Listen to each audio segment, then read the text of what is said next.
વિદ્યાર્થી મિત્રો, કેમ છો? મજામાં? આપણે ધોરણ 10માં પાઠ 2 રાસાયણિક પ્રક્રિયાઓ અને સમીકરણ, એમાં આપણે એક પ્રક્રિયા જોઈ, બરોબર, સંયોગીકરણ પ્રક્રિયા. હવે આજે આપણે જોઈએ છીએ વિઘટન પ્રક્રિયા.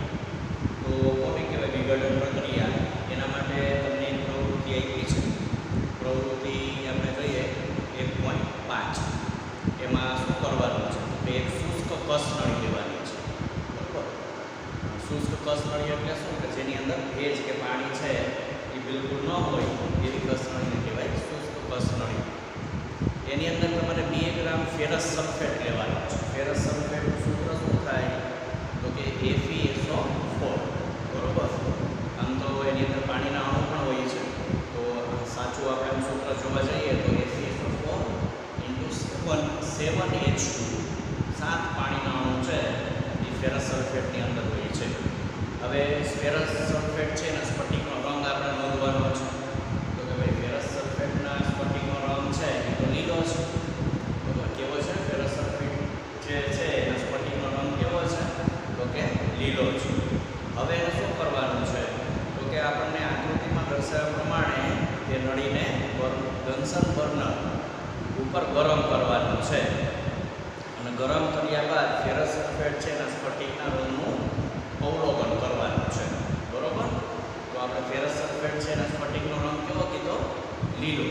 હવે ગરમ કર્યા બાદ એની અંદર શું થાય છે એ આપણે જોવાનું છે, પણ એની પહેલાં આપણે સમીકરણ લખીએ. સમીકરણ ઉપરથી પછી વ્યાખ્યા લખીએ. તો આપણને ફેરસ સલ્ફેટ આપ્યું છે, તો સૂત્ર થાય FeSO4.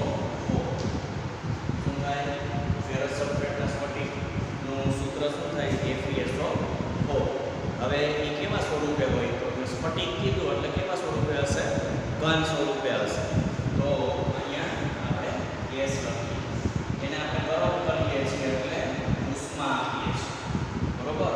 ફેરસ સલ્ફેટના સ્ફટિક છે એને આપણે ગરમ કરીએ એટલે આપણે એની ઉપર લખવું પડે ઉષ્મા. ત્યાર પછી એની અંદર વિઘટન થશે એટલે ત્યાં શું બનશે? તો કે Fe2O3.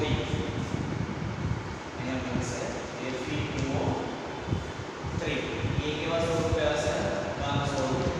એની સાથે આપણને મળશે સલ્ફર ડાયોક્સાઇડ વાયુ પ્લસ સલ્ફર ટ્રાયોક્સાઇડ વાયુ.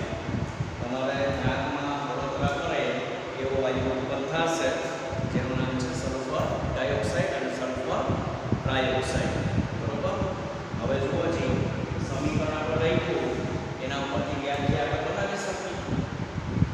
સંયોગીકરણમાં શું કીધું? બે કે એનાથી વધુ જો પદાર્થો છે એ સંયોજાય એક જ નિપજ આપે તો એને આપણે કીધું સંયોગીકરણ પ્રક્રિયા, બરોબર. પછી એની અંદર ઉષ્માક્ષેપક જોઈએ. આપણે અહીંયા જોઈએ છીએ શું થાય? પ્રક્રિયા કરીને તો એક જ પદાર્થ છે અને નિપજ કરીને એમાંથી 3 પદાર્થ છૂટા પડે છે. તો શું વ્યાખ્યા લખી શકીએ આપણે? કે એક જ પ્રક્રિયા છે એમાંથી 2 કે તેનાથી વધારે જો નિપજ બનતી હોય તો એવી પ્રક્રિયાને કહેવાય છે વિઘટન પ્રક્રિયા. હવે આપણે ટેક્સ્ટબુકમાં શું આપ્યું છે વ્યાખ્યાની દ્રષ્ટિએ જોઈએ છીએ તો એક જ પ્રક્રિયક છે એ તૂટી, એક જ પ્રક્રિયક તૂટીને અહીંયા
2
વધુ જો પદાર્થો બનતા હોય તો એવી પ્રક્રિયાને કહેવાય છે વિઘટન પ્રક્રિયા. આગળ આ પ્રક્રિયા છે એમાં તમે જોઈ શકો છો કે એક જ પ્રક્રિયા તૂટીને વધુ સરળ નિપજો આપે છે. આ પ્રક્રિયા વિઘટન પ્રક્રિયા છે. ફેરસ સલ્ફેટ એનું સૂત્ર શું આપણે કીધું, HSO4 * 7H2O. એટલે આમાં શું થયું, ફેરસ સલ્ફેટમાં જે પાણીનો અણુ હતો એ ગરમ કર્યું એટલે શું થયું, બાષ્પીભવન બનીને તૂટી જાય છે. એટલે આનો રંગ છે એ ફરી જાય અને વિતરણ પણ કરે છે. ના પ્રક્રિયા સ્ફટિકને ગરમ કરતા તેમાંથી પાણી દૂર થાય છે અને સ્ફટિકનો રંગ બદલાય છે. ઉપરાંત ફેરિક ઓક્સાઇડ એટલે Fe2O3 અને સલ્ફર ડાયોક્સાઇડ તો સલ્ફર ટ્રાયોક્સાઇડમાં વિઘટિત થાય છે. ફેરિક ઓક્સાઇડ ઘન છે જ્યારે સલ્ફર ડાયોક્સાઇડ અને સલ્ફર ટ્રાયોક્સાઇડ કેવા સ્વરૂપે દેખાય છે, તમને વાયુ સ્વરૂપે. ચાલો આગળ જોઈએ. કેલ્શિયમ કાર્બોનેટનું ઉષ્મા આપવાથી કેલ્શિયમ ઓક્સાઇડ અને કાર્બન ડાયોક્સાઇડ વાયુ છે એમાં વિઘટન થાય છે. હવે આનો ઉપયોગ ખરેખર તો ઉદ્યોગોની અંદર ઘણી જગ્યાએ થાય છે. તો કે આ વિઘટન છે એનો વિવિધ ઉદ્યોગોમાં ઉપયોગ કરવામાં આવે છે. એક અગત્યની વિઘટન પ્રક્રિયા છે કેલ્શિયમ ઓક્સાઇડને, એટલે કે જેને આપણે ચૂનો કહીએ અથવા ખળી ચૂનો કહીએ છીએ, તેના અનેક ઉપયોગો છે. તેમાંથી એક ઉપયોગ સૌથી અગત્યનો છે સિમેન્ટની બનાવટમાં. બરોબર, ખળી ચૂનો કે ચૂનો જેને આપણે કહીએ, કેલ્શિયમ ઓક્સાઇડ જેને કહીએ, એનો ઉપયોગ ક્યાં થાય છે, સિમેન્ટની બનાવટમાં. અને ઉષ્માની મદદથી વિઘટન થતું હોવાથી આને શું કહેવાય છે, ઉષ્મીય વિઘટન. ચાલો જોઈએ અહીંયા આપણે કેલ્શિયમ કાર્બોનેટ, એને આપણે ગરમ કરીએ છીએ. બરોબર, જેને આપણે ચૂનાનો પથ્થર કહીએ છીએ. અને લખ્યા કેલ્શિયમ કાર્બોનેટ અથવા એને આપણે કહીએ ચૂનાનો પથ્થર. એવા સ્વરૂપે છે પથ્થર તો ઘન સ્વરૂપે એને આપણે ઉષ્મા આપીએ છીએ. તો એમાંથી બને શું, તો એની અંદરથી બનશે CO, એને આપણે ખળી ચૂનો. એવા સ્વરૂપે ઘન સ્વરૂપે અને કાર્બન ડાયોક્સાઇડ વાયુ સ્વરૂપે મુક્ત થાય છે. તો જો પ્રક્રિયા એક જ છે, એમાંથી એક એનાથી વધારે નિપજ બને તો એવી પ્રક્રિયાને આપણે શું કહીએ છીએ, વિઘટન પ્રક્રિયા. બીજું વિઘટન એટલે પેટા પ્રકાર આપણે જોઈએ કે આમાં ઉષ્મા આપી, આમાં ઉષ્મા આપી.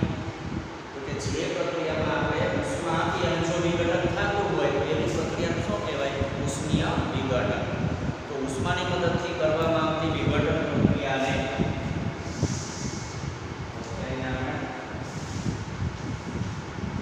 ઉષ્માની મદદથી કરવામાં આવતી વિઘટન પ્રક્રિયા શું કહેવાય છે, ઉષ્મીય વિઘટન. બરોબર, તો આપણને એમાં આપેલું છે ઉષ્મીય વિઘટન.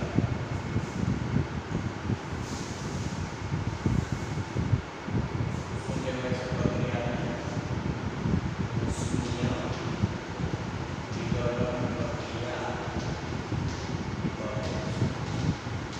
બરોબર, હવે એનું સમીકરણ આપણે લઈ કે કેલ્શિયમ કાર્બોનેટને ગરમ કરતા એમાંથી કેલ્શિયમ ઓક્સાઇડ અને કાર્બન ડાયોક્સાઇડ વાયુ બને છે. કેલ્શિયમ ઓક્સાઇડનો ઉપયોગ, કેલ્શિયમ ઓક્સાઇડ એટલે ખળી ચૂનો અથવા આપણે ખાલી ચૂનો કહીએ છીએ. કેલ્શિયમ ઓક્સાઇડનો ઉપયોગ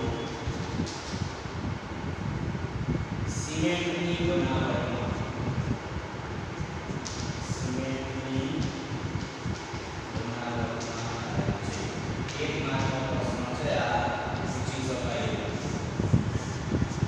કેલ્શિયમ ઓક્સાઇડનો ઉપયોગ સિમેન્ટની બનાવટમાં અથવા સિમેન્ટ બનાવવા માટે કયા પદાર્થનો ઉપયોગ થાય છે, તો કેલ્શિયમ ઓક્સાઇડ. તો આ હતી ઉષ્મીય વિઘટનની પ્રક્રિયા.